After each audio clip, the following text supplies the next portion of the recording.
It takes two to grow, to glow, to tango.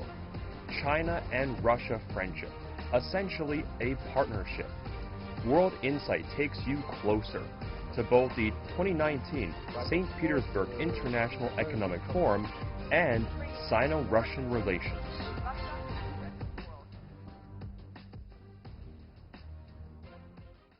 Hello and welcome to a special edition of World Insight with me, Tian Wei, coming to you from St. Petersburg here in Russia on the eve of the St. Petersburg International Economic Forum.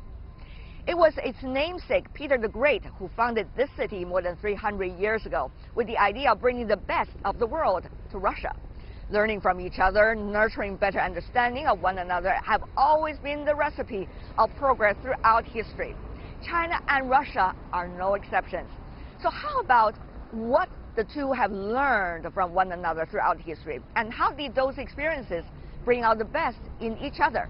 In this special edition of our program today, let's try to look for some answers.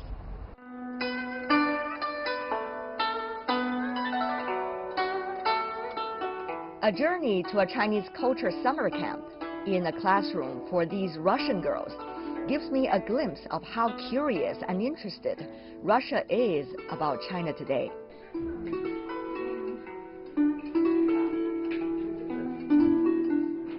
10 to 14 years old, they are immersing themselves for 2 weeks in Chinese culture during the summer vacation. Doing Chinese watercolor paintings and learning the Chinese language are part of it. And one has to confess, they are doing quite a good job, arguably better than me. Hi. Yes. 你叫什么名字？几岁了？我叫 Emily， 我是10岁。10岁 ，Emily， 你在画什么？我画小狗和小猫。啊，小狗和小猫。Wow, you got a lot of paintings already here. Yeah. You have to show them one by one. 你给我们都看看来。这是谁呀？这是什么？这是熊猫。熊猫啊。Their artistic achievements at the summer camp are not limited to panda painting, but also learning to sing in Chinese, starting from the most well-known Chinese song.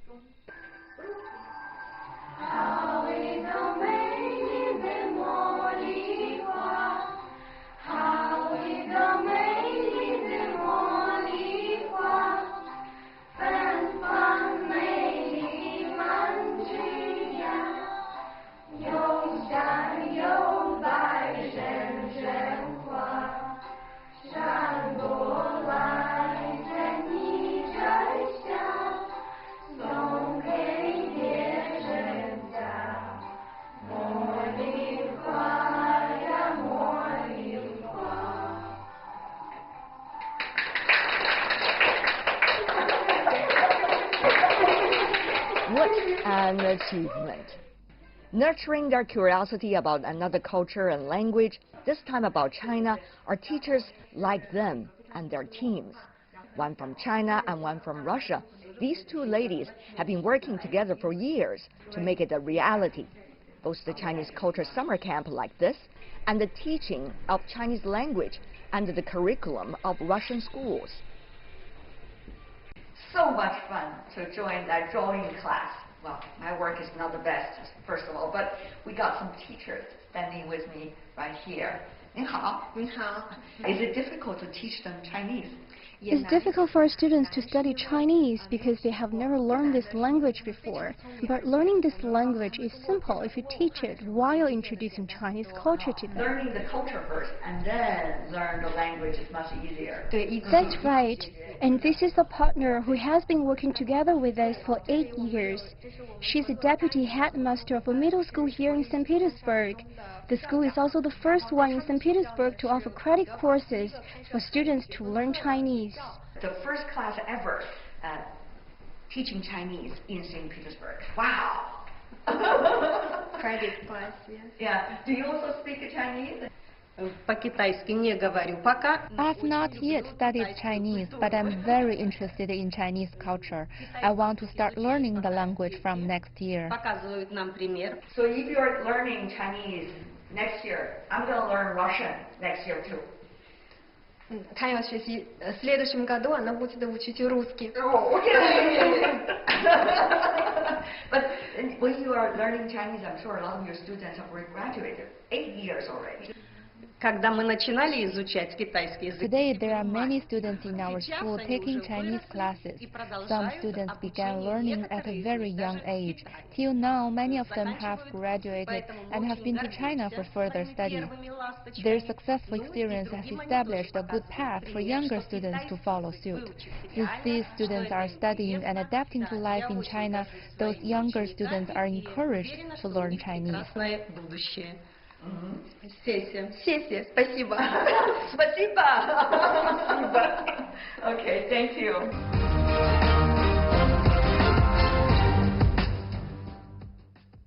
Bidding them and the wonderful girls at the summer camp goodbye, I arrived at one of the most prominent universities of Russia, the St. Petersburg State University.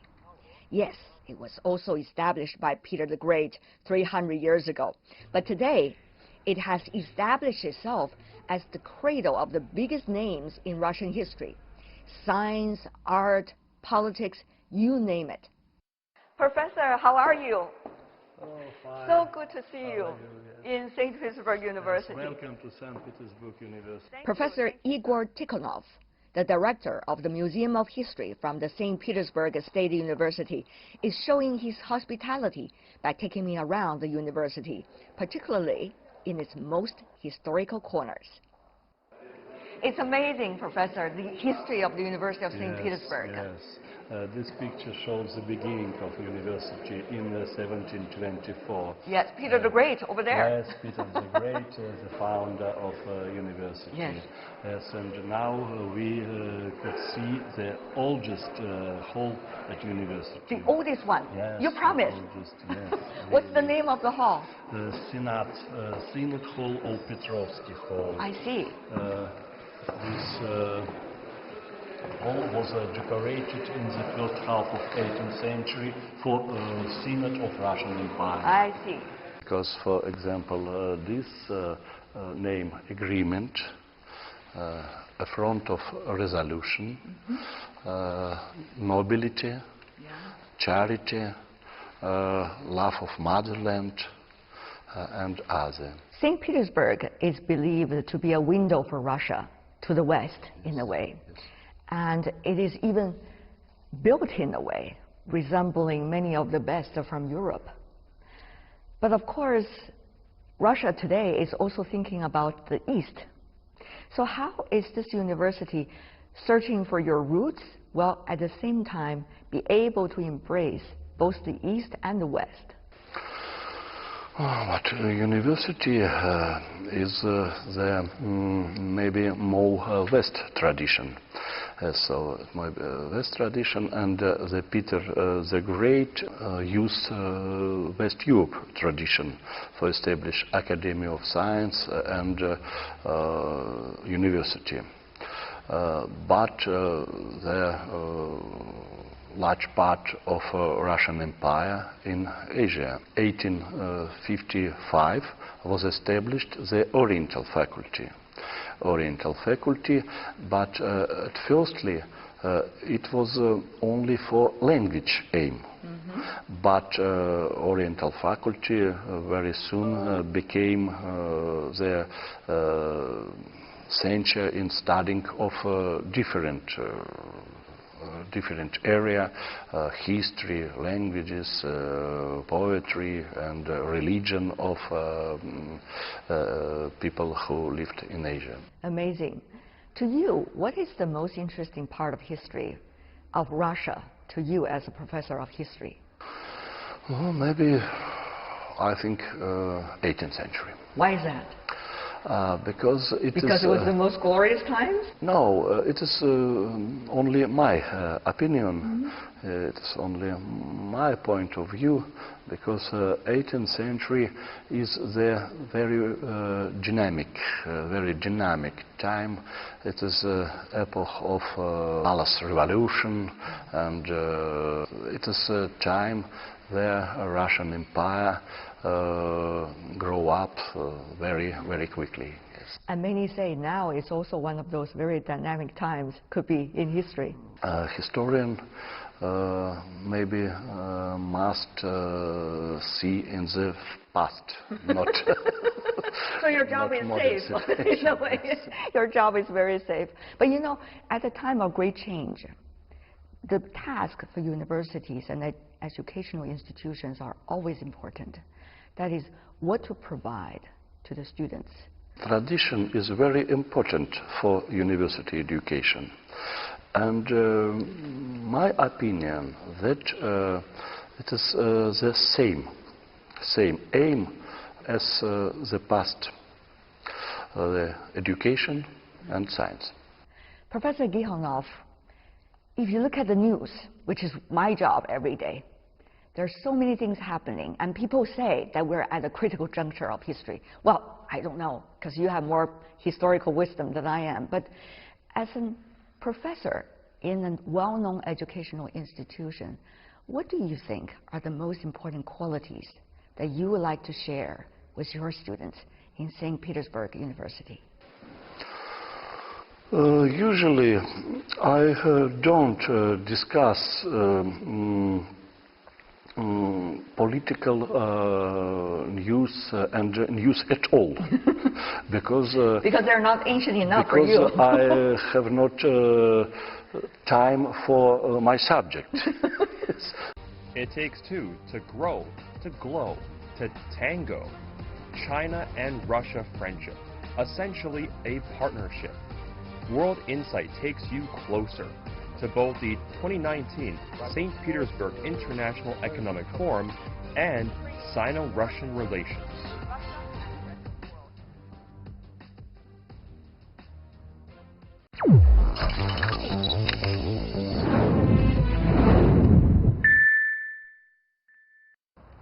Bringing you where the news are, I'm standing in the city of St. Petersburg, rich in inspiration and history. It was named after the Russian Tsar Peter the Great, who founded the city early 18th century. After he visited Western Europe, he dreamed of building a magnificent place with a European character, considered the best of the time. Thanks to that, the city today is one that Russians are proud of and international visitors like to frequent.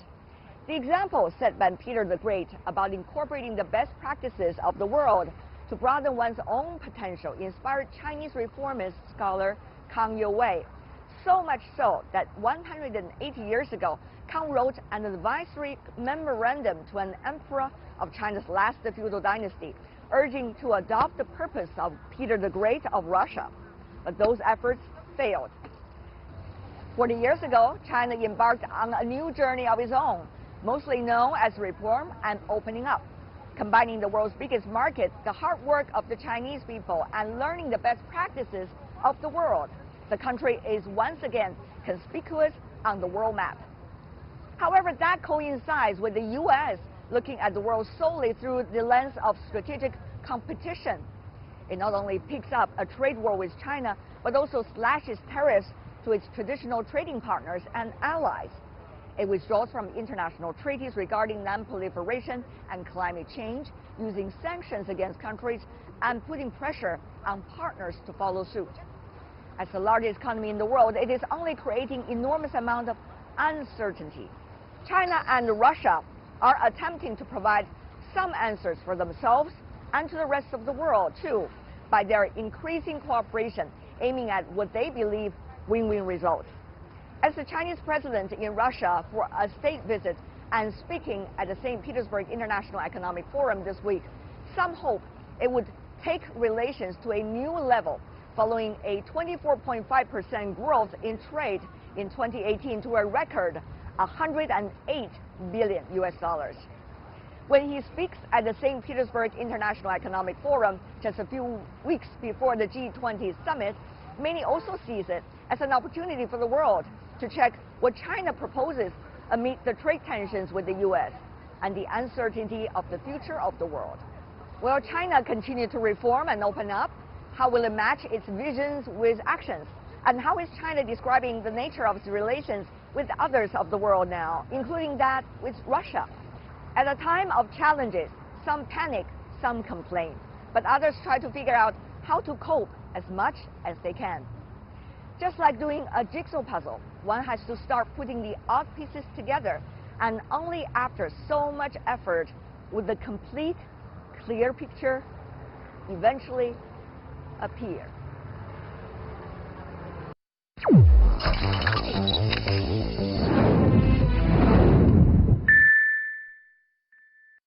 It takes two to grow, to glow, to tango. China and Russia friendship, essentially a partnership. World Insight takes you closer to both the 2019 St. Petersburg International Economic Forum and Sino-Russian relations.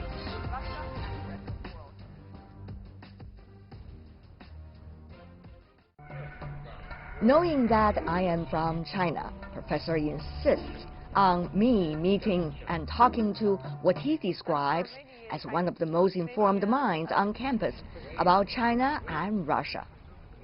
Professor Nikolai Samoilov began to study China and the Chinese language when he was still a young student at the St. Petersburg State University back in the 1960s.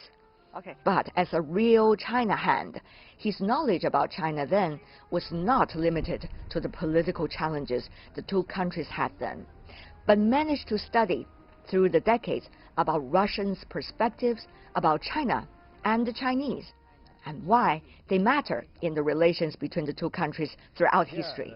I can say that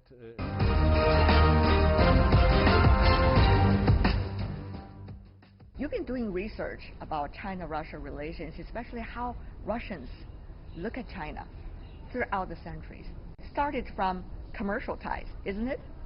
Russian-Chinese relations started from this place, from St. Petersburg, and the first contacts between Russia and China were organized by Peter the Great. He also was interested in China, and he wanted to have more very beautiful Chinese things. So the first Russian museum has collected these Chinese goods, artifacts, porcelain vases, cups, and so on. So they appeared a romantic variant of Russian image of China, like a fairy tale, something like that. How romantic was it to you? But of course things have changed as time goes by. More philosophical understanding of China, isn't it? First translations of Confucius appeared in Russia in the 18th century, but of course his works were translated not from Chinese but from French.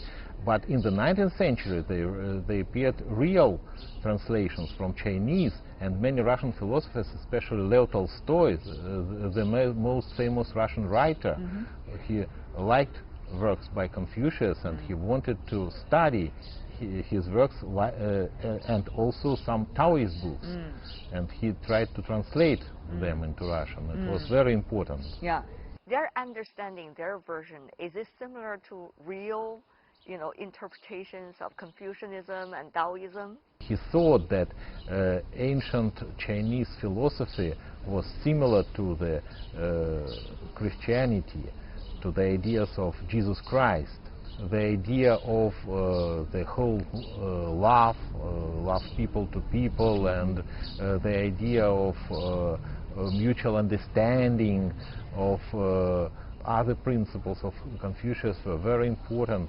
not only for Chinese but for the whole humanity. And from romantic to philosophical, but of course later history turned. There are a lot of different periods of time. When you look back, extremely interesting when it comes to China-Russia interactions. To the Russians of that time, what was China like?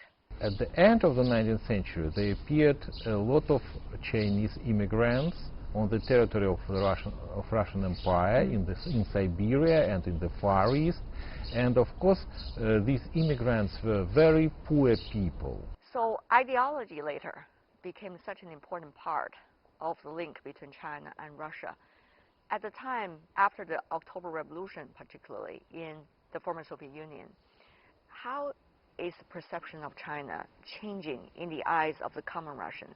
After the October Revolution, and especially in 1924, 1927, when the National Revolution arose in China, it's interesting that even common people supported the struggle of the Chinese people against imperialism, against militarism. The most famous Soviet poet, Vladimir Mayakovsky, at that time he was the most popular. He named one of his rhymes the best rhyme, because he said that it was very important for him to know from newspaper. He knew that revolutionary forces and Revolutionary Army and Shanghai workers fought against militarists in Shanghai. But later, of course, Professor, there were ups and downs of the relationship between the People's Republic of China and then the former Soviet Union.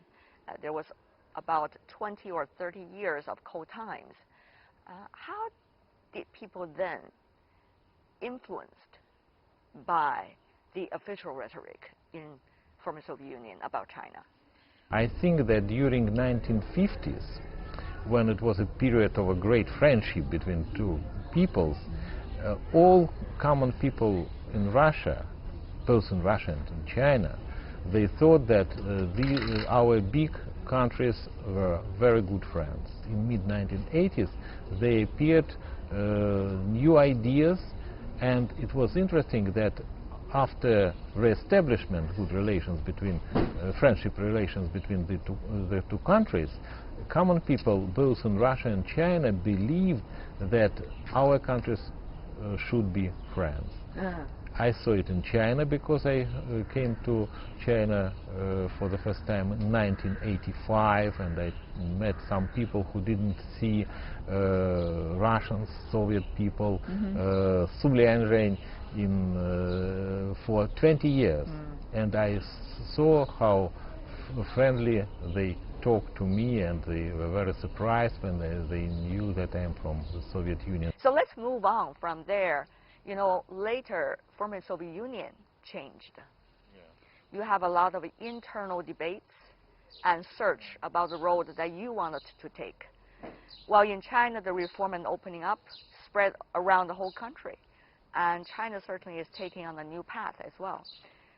So how does the perception about one another evolving as a result of this? It was a time of very big debates about future perspectives of the Soviet Union and then of Russia, and many people thought that maybe Chinese way to progressive society would be better than capitalist variant, typical capitalist variant. But at that time,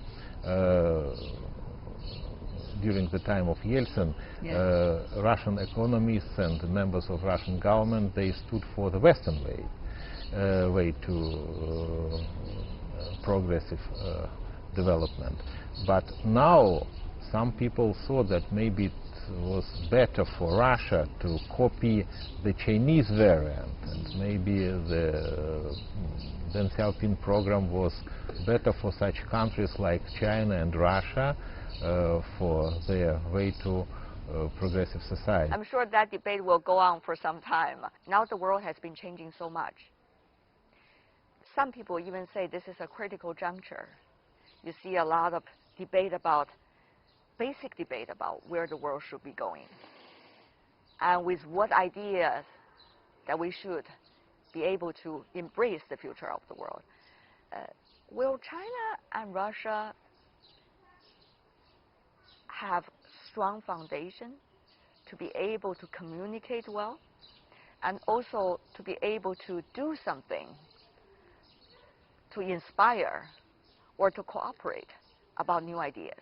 Now we have a very good opportunity to cooperate in some very important economic and social projects.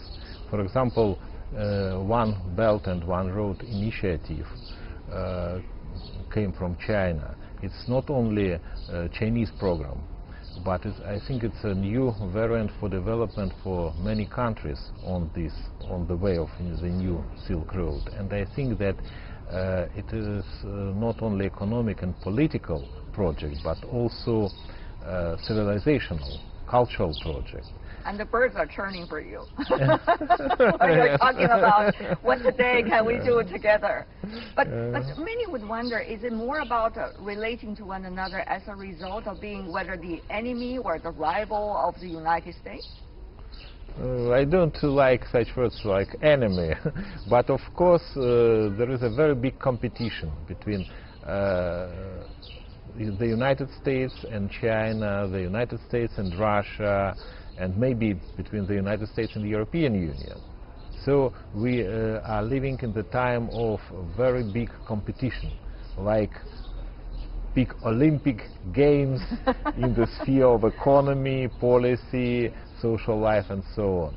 And I think that in the 21st century, of course... But you know, in Olympic Games, it's friendship first, competition second. And I think that the 21st century will be a time of these big, not Olympic, but big games, yeah, big games, but not wars. We hope that is the case. As we come into the end of our discussion today, I really wonder, as an educator and as a researcher about China, to you, Professor, what are the most important questions or topics that you have in mind about China? I think that the most important is to study Chinese culture, Chinese cultural traditions. So when we are talking about China, we have to say that it is the oldest civilization in the world, and every country has an opportunity to study from China, to learn. And I think that in the 21st century, in all universities of all countries and in even in primary schools, it is necessary to study Chinese history and some aspects of Chinese culture. I see. Professor Samalov, what a pleasure talking to you, helping us to understand really the evolution of China and Russia through history. Thank you so much. Really appreciate it. Thank you very much. Yeah. Thank you, sir. Thank you. Coming up next, we take a look at interviews with two of Russian President Vladimir Putin's teachers taken last year. This is the lobby of the law school for St. Petersburg State University.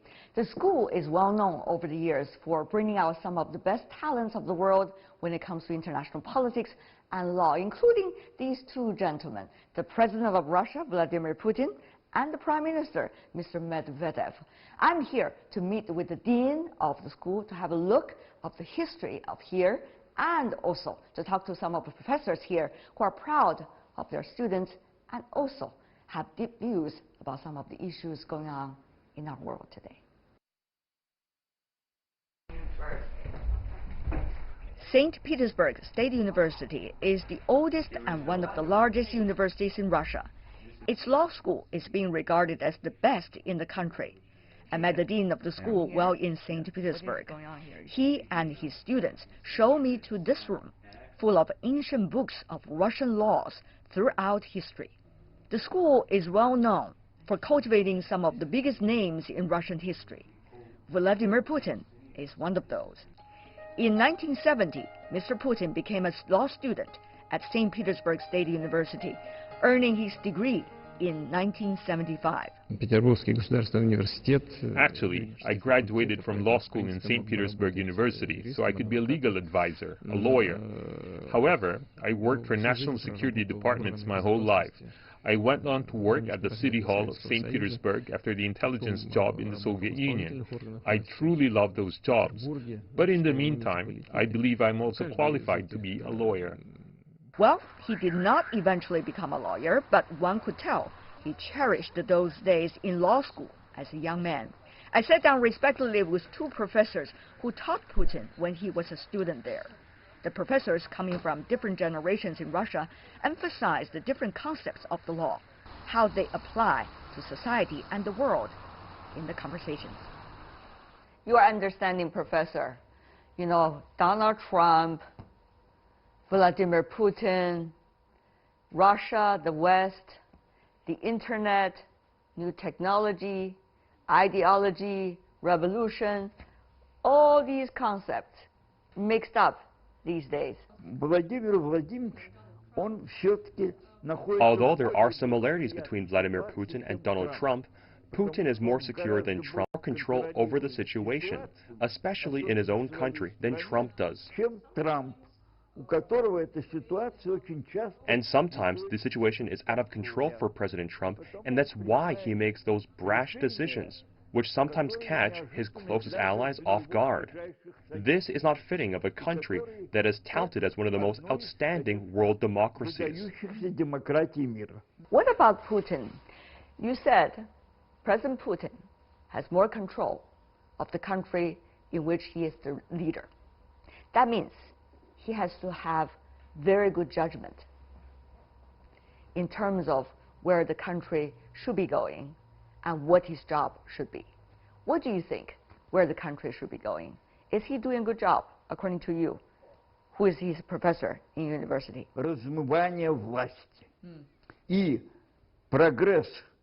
It's important for our different authorities to understand that real democracy is impossible without strong leadership, because otherwise the power would have weakened and disintegrated. A showman may have even come to power and reversed all the country's progress. A good example is the tragedy of our country in the 1990s. In that decade, we didn't understand that unraveling power leads to tragic consequences. In those years, people like Gorbachev and Yeltsin couldn't grasp this reality. So it's very important to learn our lessons and learn from each other.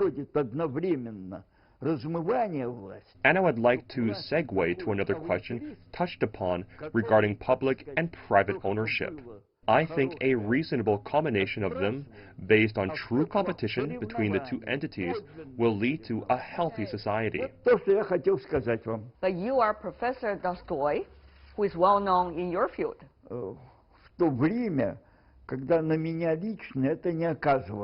I don't think that I personally experienced any pressure in this regard. And in 1945, I didn't face any barriers to attend college. In fact, I received scholarship funding for all my studies. Under those tough times, the state took care of me the best that they could. But my family and loved ones experienced all the difficulties that come with establishing a nation. Before the revolution, they held quite liberal views. My grandmother, for instance, unlike me, mastered 5 foreign languages, and she studied in Loisson. She received a monthly allowance from her father, who was quite well off back then. Part of that allowance was donated to political refugees in Switzerland. So I can't deny that some political asylum seekers, like Vladimir Lenin, survived thanks to her hospitality. I used to say that, Granny, you funded the revolution. She would wear those old-fashioned spectacles and say, no one could expect the outcome would be like this. And my great-grandfather used to be the manager of the southeastern branch of the Russian railroads. He used to employ young people in the exiled Vladonishka district due to their political views. What does it take to be a good professor? That among your students, you could have someone who serves as the president of a country, among many of the others who are talented and professional. So I would say that you need a more thorough and well-rounded education than the one I received when I was young, because a large part of my curriculum was dedicated to the studies of classic Marxism, which is antiquated. So I think true success is a combination of learning traditional methods and new technologies to cope in the world we live in. As I discussed with Vladimir Putin when he paid me a visit, I told him that I was afraid that the soul will be discarded in education and that AI will completely subsume human workers. And that is a danger because humans can build empathy. But what about AI? Before we go, I think you said at the very beginning of our meeting, it is a mixture of strictness and kindness as a professor. Вот. Но, конечно, дело этим только не ограничено. Yes, to a certain extent, it is. But I would say that we are not limited to this rigidity, because the teacher needs to be versed with the latest advances in science. And I will be frank, I am lagging behind in this regard, and I can't compete with younger teachers. But I feel satisfied as a teacher for their successes. Professor, you remind me of my grandpa, who's also with a lot of characteristics. Thank you so much. The Faculty of Law is one of the oldest faculties of St. Petersburg State University. Vladimir Putin, when he studied there as a student, enjoyed access to different academic approaches and teaching styles, thanks to his teachers, including this professor, who was almost as young as her student then. Easy, though, to cultivate the leadership? Is it easy to teach a student such as Vladimir Putin? Well, I did teach him during my first year of work as a university professor, and Vladimir Putin was a fourth-year student at that time. But I only lectured a seminar class, so it was hard to pick out students. But according to his group mates, he was interested in the subject, and many years later told me as much. But he forgot what grades he got. But I think it was positive.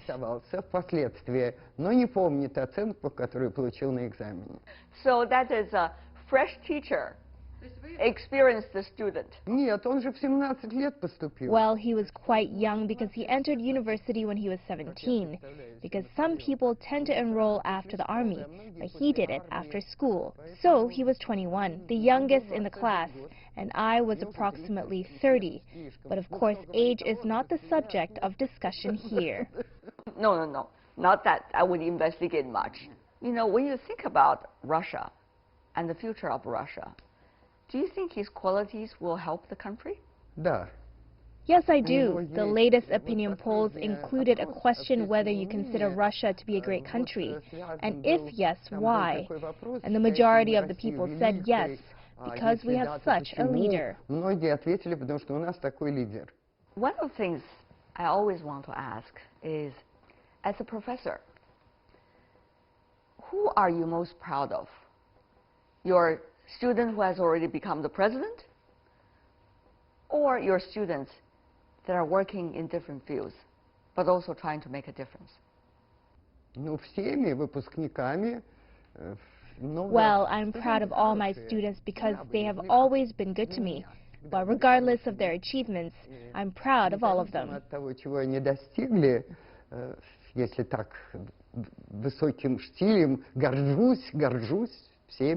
I think you're a great teacher, proud of all the students that you have because they're all unique in their different ways. I know you're busy. You were with your students earlier. What kind of class is it? The first course was on the Marxist theory of state and law. The class was dedicated to human rights guarantees. After the session, we held our scientific amateur circle, where we discussed the future of science within the framework of Samuel Huntington's Clash of Civilizations. What does it take, Professor, to be a leader from a law professor like you? Well, I think in this regard, I can refer to several high-profile scientists. First and foremost, Max Weber was a great sociologist of the 20th century. He discussed different types of leaders that have charm and rationality. I can refer to Confucius as one of two types of decent leaders. The first adheres to the Hay principle, which is about the reconciliation of different ideas. The second is the time principle, which accommodates everything. But I think the best case scenario is the Hay principle. Thank you so much, Professor, for being with us. Yes. Thank you so much. Yes. It is believed in ancient times the noblest pleasure is the joy of understanding, of all those that we met today in St. Petersburg are creating exactly real understanding between China and Russia. The two countries, after a long stretch of history, trying to find their own distinctive identities, are aspiring to once again explore a new ground of mutual possibilities. Let's hope it's not only for the win-win benefit of both countries, but also the rest of the world. And with that, we're coming to the end of this special edition of World Insight with me, Tian Wei, coming to you from St. Petersburg, Russia. On behalf of my team here in St. Petersburg and in Beijing, bidding you goodbye from Russia.